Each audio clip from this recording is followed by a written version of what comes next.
Hello everybody, welcome to Move Better to Feel Better on the Mat. My name is Camilo Jimenez and I'm bringing to you 10 minutes to break your day in half, because it's gonna be completely different after this sequence of mobility, stability, strength, all in one single place, the mat. Doesn't matter what is your background, maybe you are a dancer, a runner, a cyclist, all of these elements are going to help you move so much better. So if you're new to this, try to follow along. The sequence or the pace is a little fast because of the time, but I'm gonna give you a few modifications if that's your condition, okay? The only thing that you guys need is a mat, like I said, a little bit of a space, the kitchen, the living room, your garage, doesn't matter. Maybe yoga blocks might help you, and a towel, just, you know, to keep it handy. With no more further ado, let's get into this. So in this kneeling position, I want you guys to use one hand to press your knee and another one to hold stable or anchor your ankle joint. And from here, what I'm doing is moving that knee to pass the toes. You guys want to do that, okay? Don't be scared or afraid of doing that. I know in the fitness industry that was for a long time a no-no, but it's really required. That's how the proper squat actually is going to come.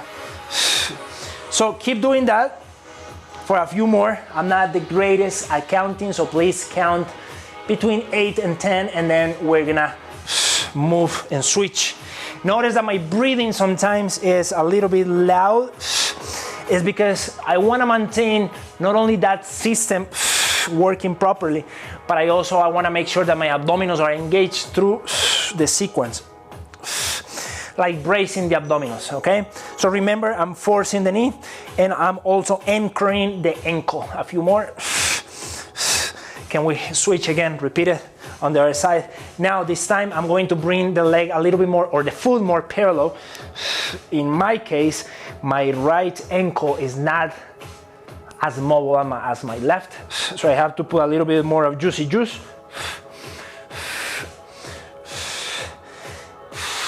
The Walt Disney juice. Switch, everybody. I don't know what the Walt Disney juice, I just made that up. Keep moving, please. Keep forcing that knee as much as you guys can without lifting that heel. Hold it for a little bit and release. Back, or for the first time, into this position where both of my knees, or both of your knees, are on the mat. And then I want you to extend the left leg. I'm gonna prepare a little bit of the hamstrings.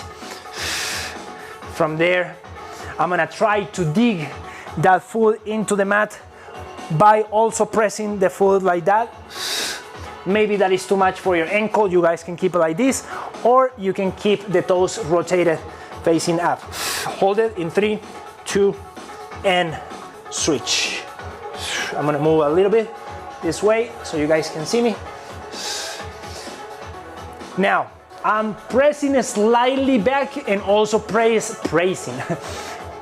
slightly down. Hold it for a little bit, 3 and 2. I'm gonna go back to my all fours. Remember, the rule of thumb in here is the shoulder is sitting on top of the wrist, the knee is below my hip, something like this. Load, please, your left hand as much as possible and lift your left leg. Keep it bent, keep it lifting, and keep your spine as straight as possible. I'm shaking with you guys. I'm doing it with you. Now let's try to maintain that integrity across the spine. Integrity is a very important moral ethic. Not only to add it to your life, but also to keep it in mind when it comes to movement. Hold it up, 3, 2, other side, everybody. I'm just lifting. I'm not letting my body lean over the left side.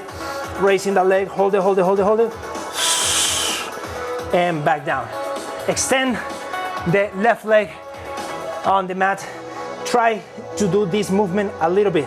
What I'm doing, if you cannot see me very well, is I'm bringing the left hip closer to the ground and then away.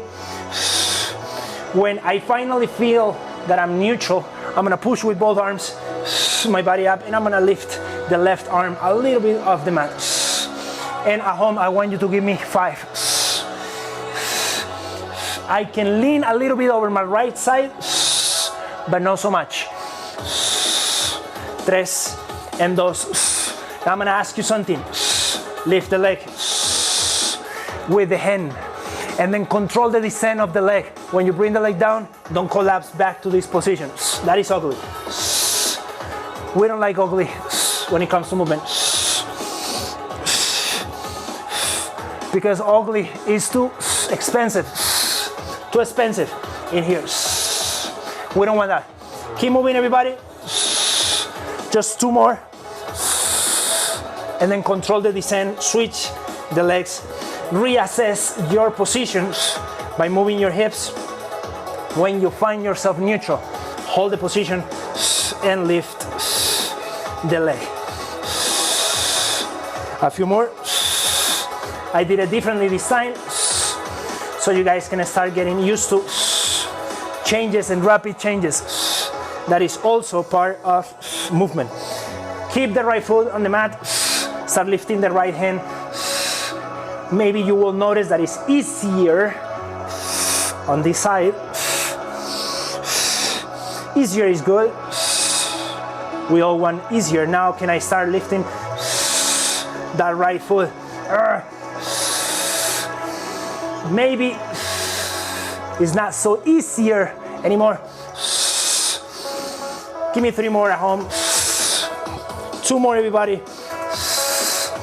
Last. Excellent. Chow pose, just a tiny bit. It's like putting a little bit more of sugar. Sorry, not sugar, salt. Well, it depends on what you're cooking. If there are caramelized onions, maybe. Now, bend the left leg and keep both hands bent in a kind of a less than a 90-degree angle, parallel to the ground. I'm gonna start lifting my left leg and simultaneously my right arm. From here, I'm gonna press a little bit more both limbs closer to the ceiling. I can help myself a little bit with the right hand and down. Switch. You might be able to see me better from here. Right leg bent. I wanna keep that leg parallel, not externally rotated. This arm is bent, and as I'm lifting that right leg, I'm lifting that left arm, using the right arm also to push my body a little bit higher. And that's the premise of the movement. Give me 3 to 4 on each side at home, everybody. We have 2 more minutes. This is where all of those vegetables are sizzling. I love that word, sizzling. I feel such a chef when I use that word. Yes, the moaning and groaning is part of the movement. That means that something is happening. Right? Right. Maybe two more. Don't let that leg to externally rotate. That leg wants to do that. That is the default mechanism. Lift, and rest. Now, both legs together. Use your hands next to your ribs. Press your spine all the way up. A few more, everybody. Maybe 4, maybe 3, maybe 2. From here, I'm gonna go again into my all fours position, where I bring one leg on the outer part of my, on the outer part of, let me show you from this view of the hand. From here, can I bring both? Maybe this is too much for you because your pelvis or your hips. Sit on something, hold that position, Grab your toes and start coming all the way up. Give me 3 of those. Extending the chest. 2. One more time. Then all the way up. Bring the legs a little closer together. From here, your foot has something called the tripod. The big toe, the mini toe, el chiquito, and the heel. All of those create a tripod. Please press that on the ground. Find yourself as stable as possible. My spine is not inclined forward. I'm sitting, or my femur is sitting in relation with my pelvis. Now, I'm gonna bring one leg as high as possible as the opposite leg remains flat, straight, and locked. Release the hands. Rotate a little bit. Back to center. 2 more, everybody. Last one. You might notice that your body wants to do a weird movement. Switch. This is the last one, everybody. Grab, lock that left knee, pull that opposite leg up. You might feel your psoas in the back part, and give me a little bit of rotation. Just a few more, everybody. Maintain that stability. Maintain that powerful position. Back to center and release. Woo. We did it together, everybody. Thank you so much. Thank you for participating and being in here with me. If you guys want to see a little bit more of this content, follow me along every single week, Wednesdays and Saturdays on Zoom for a whole full 50 minutes class, okay? Hope to see you guys soon, and thank you again.